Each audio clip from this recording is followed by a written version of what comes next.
Hello, everybody. Welcome to another episode of the Good Intelligence Sports Podcast Show. Hey, I'm coming to you after another Saints loss. Today, lose to the Detroit Lions, but I told you in my last video what was going to happen. No way the Saints was winning that game.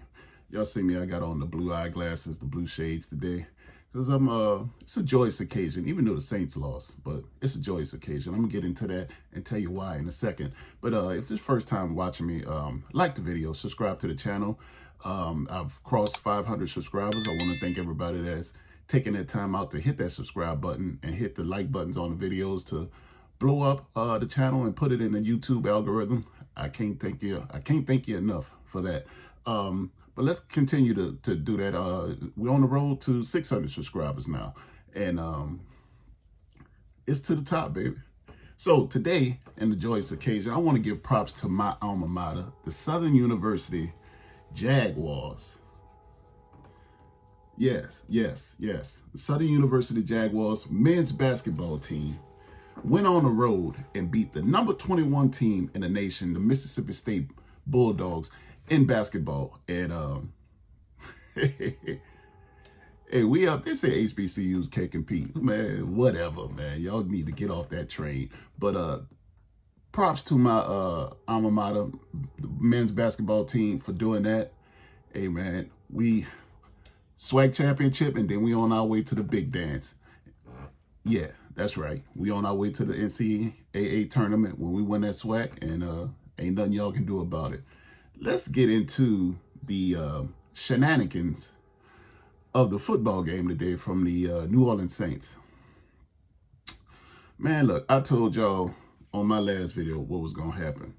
And what the Saints was winning that game. And today, before you can even sit down on your couch with your hot wings and your fries, the Saints were down 21-0 in the span of maybe 3 minutes. Like, it, man, what the Saints came out today flat and not interested in playing a football game today. I don't understand. It's almost as if they were unsure that they were playing today, like it was, like someone made them be there, because they didn't come out with any kind of energy. So the Detroit Lions gets the kickoff, goes 80 yards in like 2 minutes and scores. Derek Carr, he comes out, does his normal thing of salesman of the year, comes out, throws the ball to a double covered receiver, Juwan Johnson, tight end, who tips the ball, tip drill, and it's intercepted by the Detroit Lions, and they go and score again. Now you're down 14-0. Then the Saints go 3 and out, and bada boom, bada bing, Detroit Lions score again. The Saints are down 21-0. Hey man, look, it's sad now. It's just getting sad. It's not even it's nothing to be angry about anymore. I like you can't be upset at this game. I knew the Saints weren't winning anyway, so I'm not going to be upset. Yeah, they did come back and make it a game, and then they found themselves within within 3 points or so. Well, yeah, they found themselves as 27-21. They could have ended up within 3 points at the top of the fourth quarter, and then Derek Carr fumbles the snap. James Hurst knocks it out of his hand. Whoever you want to blame whoever you want to blame. But this team just can't get out of its own way. It can't. And it's coaching, it's execution, it's everything. It's everything. Just blow up the team. Get rid of Dennis Allen. It's not working. You gave Derek Carr $150 million. You can't get rid of him because his contract is too much. You're paying him too much money. You're not going to eat 30-some-odd million in dead money, so you got to keep him. But that don't mean you got to play him. Go into the draft, get your quarterback of the future. And honestly, I'm just sitting Derek Carr on the damn side, because he at that time he'll be in year 11, and it's just he is what he is right now. Ain't no getting back. Ain't no fixing this. There's no fixing this whatsoever. It's just terrible. It's just a terrible team. We thought the Saints were going to come out this year and be somewhat competitive, but they're not. They're 5-7. Atlanta has a full game now on you. Next week is the Carolina Panthers. That's a winnable game, but honestly, do we want the Saints to win? Like, do we?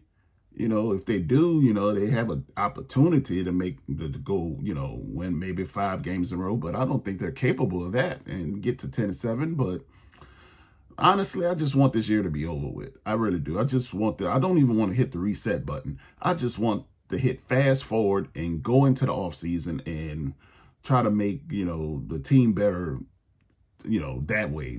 But this 2023 edition of the New Orleans Saints is very forgettable.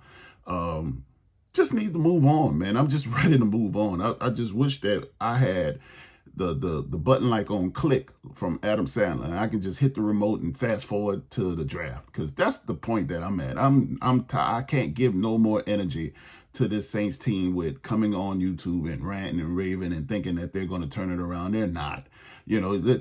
A line has been drawn in the sand, people. I don't know if you recognize it or not, but a line has been drawn in the sand. Anytime you got a player that's, although he's on injured reserve, Michael Thomas is on injured reserve, but he's watching the game and he's tweeting from home about A.T. Perry being wide open on the interception pass to Juwan Johnson. Man, if that ain't,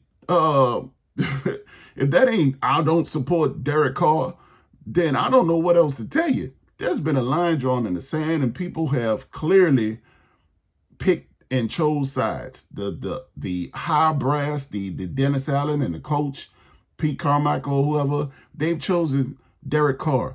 The players, I really believe they've chosen Jameis, because it's feast or famine. High risk, high reward. High reward. I get it. Jameis is going to get in there and he's just going to let the ball fly, as he famously once said, put it in God's hand. That's what Jameis is going to do. Then you got Derek Carr, who wants to play way too cautious.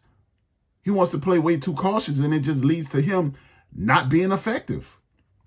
Period, point blank. I mean, I'm just over it. I'm ready for a new season to start. Make Derek Carr the most expensive clipboard holder in NFL history next season. Please.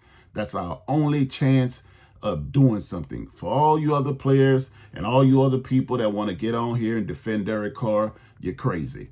Period, point blank. I think you need to be in a straitjacket in a mental home at maybe Arkham Asylum, where Batman can, make sure you don't break out or something. But you need to be in somebody's care at a mental institution if you think that Derek Carr is the answer for the New Orleans Saints. Period, point blank. You got these hacks that get on YouTube and in support of Derek Carr, and they don't stay in Louisiana.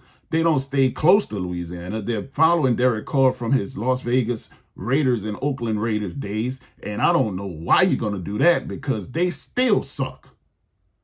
You need to be giving all your energy to that team. Period. I kind of think you brought your bad juju down here with Derek Carr, because the Saints were winning. The Raiders ain't been ish in years, right? I remember the Saints last season shut out the Las Vegas Raiders 24-0 with Derek Carr. And all of a sudden the Saints are going to find and say, hey, man, I'll give you $150 million and come over here and play quarterback for us. Like, who does that? Who does that? That's just weirdo behavior. But anyway, like I said, next week is the Carolina Panthers. They only won 1 game this year. If the Saints somehow lose that game, you need to fire Dennis Allen at the 0-0 mark of the end of the game. If the Saints lose that game, I mean, honestly, I think you need to be fired tomorrow. But if he somehow makes it through the week and loses to Carolina, man, God bless you, because it's just over. It's over. Like, the season over any damn way. Get your Pelicans tickets. I don't know what I need to tell you, and they ain't that great either. So I'm just in a place where I'm thinking about changing the content of the channel to do more because covering the Saints is just, it's just not good enough for my health. It just makes me depressed. It puts me in a mood that I just don't want to be in. They just make me sick. I need Benadryl, Advil, ibuprofen. I need some castor oil, Pepto-Bismol, Mylanta to watch the Saints play. It's just bad, man. It's just bad. It just put my stomach in knots, knowing that the Saints don't have a snowball's chance in hell of winning the game. Do you understand the last 10 games of the season? Because the Saints started 2-0. The last 10 games, the Saints are 3-7. That's a big enough sample size to say whatever it is that we're trying to do ain't working. What more evidence do you need? Southern University Jaguars on their win today against the number 21 seed in the country in men's basketball. I will get into these stats, but I don't want to make nobody puke. You know, I don't want to do it. So if you feel like I feel, let me know in the comments about what we can do in the draft, who we can get to come into the team, like free agency or whoever, so we can have some type of inspiration to look forward to, because these next 5 weeks, Lord, I don't know if I'm gonna make it. You know, I just don't know. I'm at a loss for words. I don't know what to say. I can't describe it, man. You know, there's one thing to get your ass whipped, but there's another thing to just come out and not even give a damn, not even try to play. Not even try. The Saints didn't even try today in that first half. They didn't even freaking try. You got Jimmy Graham coming in. It looked like they put out an APB for him. He show up today. He gets a touchdown pass and then disappears again. You never hear from him again the rest of the game. That's just weird. That's just crazy. Like who's putting the personnel sub packages in? Like, it's just dumb. Like this. Man, whatever, man. What in the hell ever? Don't even matter. So, this has been another episode of the Goon Intelligence Sports Podcast Show. I'll come to you later on this week to give a more clarified prediction about the Carolina game. I think the Saints may pull it out, but then again, who knows, right? And honestly, I don't want them to win. I want them to get beat by 50 so we can get rid of DA. I'm tired of this continuity experience that I feel like I'm to blame, because I did want it, and you know, you got to be careful what you wish for, because you just might get it, right? And had I known what I'm getting right now, I damn sure wouldn't have been on here rooting and tooting for DA to get the job. That's my bad, y'all. I apologize. It won't happen again. So this has been another episode of the Goon Intelligence Sports Podcast Show. Hey, you could have been anywhere else in the world, but you decided to share with me, and I appreciate you for that. Until next time. Peace. Go Jaguars.